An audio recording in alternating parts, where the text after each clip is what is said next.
Hello and welcome once again to Speak Real English. I'm really glad you're here, and today we're going to dive into an excellent question that came from Eli, one of our dedicated learners in the Speak Real English community. Eli asked for some clarification about three similar but distinct phrases in English: would have been, could have been, and should have been. These expressions are often confusing for learners, and honestly, they can be a bit tricky even for native speakers when used in more complex conversations. So let's explore how they work, how they're different, and when you should use each one to sound more fluent and confident in your speech. The first thing to understand is that all three phrases refer to situations in the past, often ones that didn't actually happen. They're used to talk about possibilities, expectations, or imagined outcomes that are now impossible because the moment has already passed. Let's start with should have been. When someone says something should have been a certain way, they're expressing a judgment or opinion. It's like saying, in my view, this wasn't right, or this didn't go the way it was supposed to. Imagine someone didn't show up for an important meeting. You might say, he should have been there. What you're really saying is that it was expected, or maybe even necessary, for him to be there, and you're pointing out that he failed to meet that expectation. It's a way of expressing that something went wrong, in your opinion. Now compare that with would have been. This one is more about logic and consequences. It's not so much a judgment as it is a hypothetical cause and effect statement.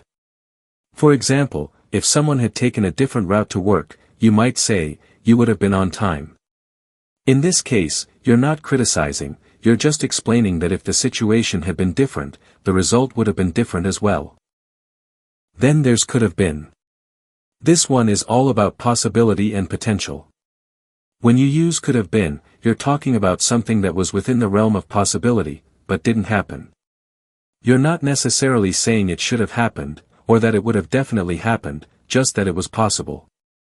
You might say, she could have been a great artist, meaning she had the talent or the opportunity, but for whatever reason, that path wasn't taken. So, in summary, should have been expresses a kind of personal or moral judgment, would have been describes an expected result based on different circumstances, and could have been talks about what was possible but never occurred. These expressions are powerful because they allow you to speak about missed opportunities, mistakes, regrets, or alternate outcomes in a nuanced way. Understanding these differences can really improve your ability to express ideas clearly and naturally in English. As always, if you want to practice this kind of language more deeply, and if you want to learn how to use it fluently in conversation, make sure to visit the Mr. English Teacher YouTube channel. We offer plenty of extra lessons and even a premium course designed to help you master this kind of English in a way that's fun, supportive, and easy to follow.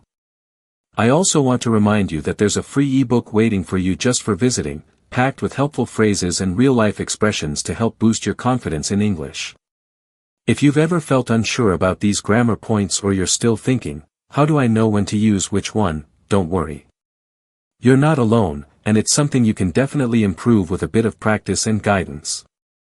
That's why we're here, to support you on your journey to fluency and give you tools that make English feel more natural. Thanks again for being part of this community. Keep practicing, keep listening, and most importantly, keep speaking real English. I'll see you next time.